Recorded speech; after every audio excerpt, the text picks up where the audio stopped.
हमारी बुद्धि विकृत क्योंकि इतने विचारों का बोझ है। विचार ही विचार हैं, जैसे आकाश में बादल ही बादल छाए, आकाश खो जाए, दिखाई भी ना पड़े, सूर्य का कोई दर्शन न हो, ऐसी हमारी बुद्धि, विचार ही विचार छाए। उसमें वो जो बुद्धि की प्रतिभा है, जो आलोक है, वो खो गया, छिप गया।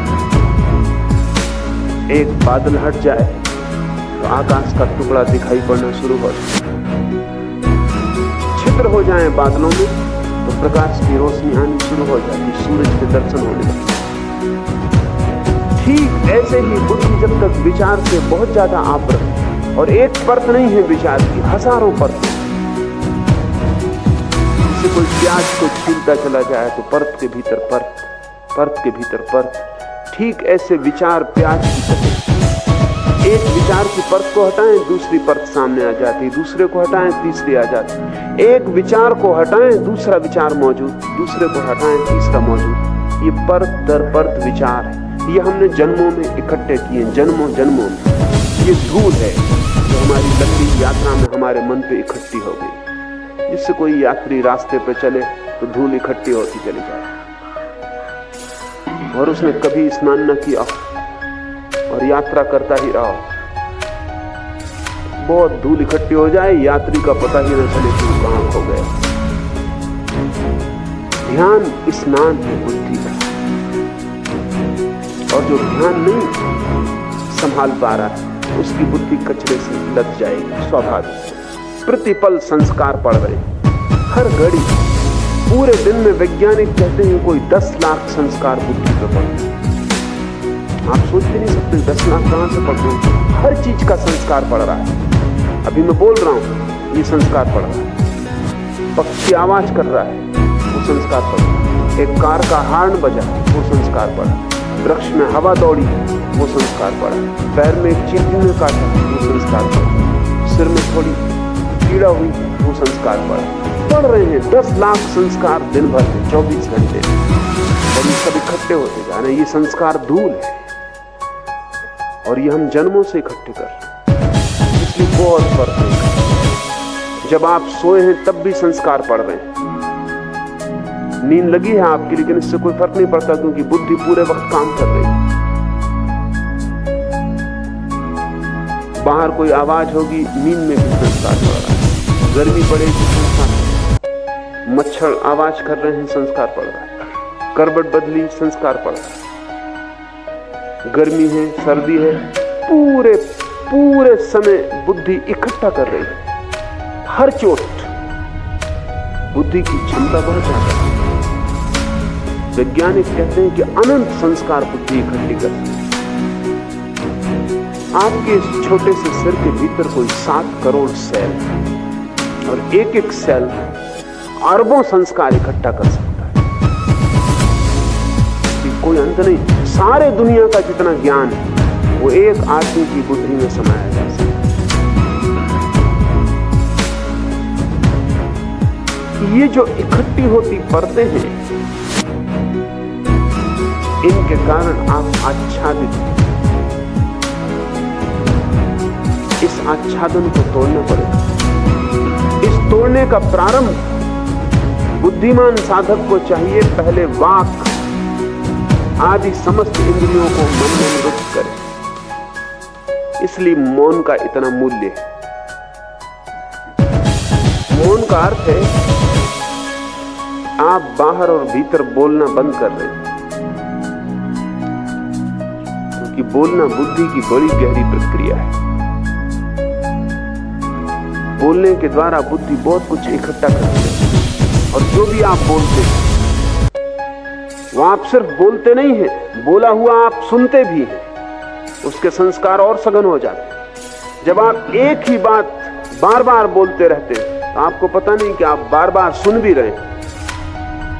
संस्कार गहरे होते जाते हैं, और आप कचरा बोलते रहते हैं। सुबह अखबार पढ़ लिया, फिर दिन भर उसी को लोग बोले चले जा रहे हैं। कोई व्यर्थ की बात जिसका कोई भी मूल्य नहीं, जिससे किसी को कोई लाभ नहीं होगा, उसको आप बोले चले जा रहे हैं। अगर आप अपने 24 घंटे का विश्लेषण करें तो आप पाएंगे कि 99% तो कचरा था जो आप न बोलते तो किसी का कोई हाथ न।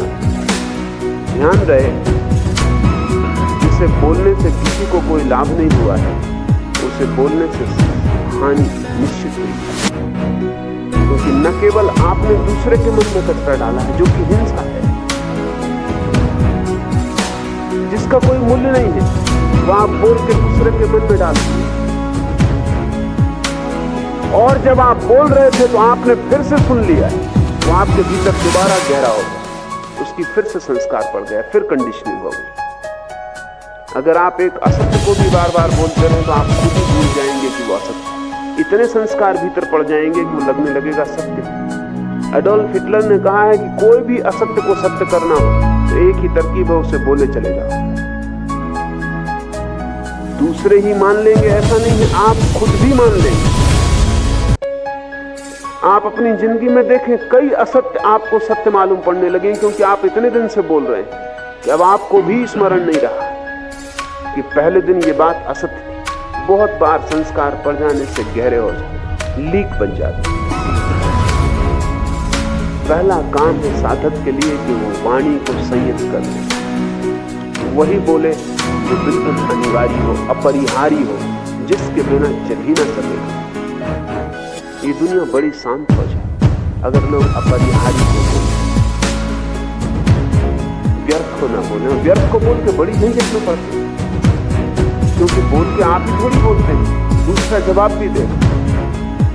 थोड़ा आप सोचें कि अगर आप संयत रहे होते, मौन रहे होते, तो कितने उपद्रव आपके जीवन से बच गए। बोल के आप न मालूम कितने उपद्रवों में पड़ रहे, फिर उनको बचाने के लिए और बोलना पड़ा, फिर ये सिलसिला बढ़ता चला जाता। एक विशियस सर्किल, एक दुष्ट चक्र है जिसका फिर कोई अंत नहीं।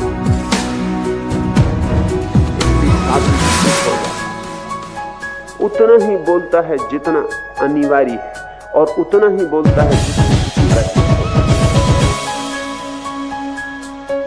अन्यथा मौन रह जाए। वाणी को जब आप बाहर से रोकेंगे तो भी जरूरी नहीं कि भीतर रुक जाए, क्योंकि आप दूसरे से न बोले तो खुद से बोलते रहे।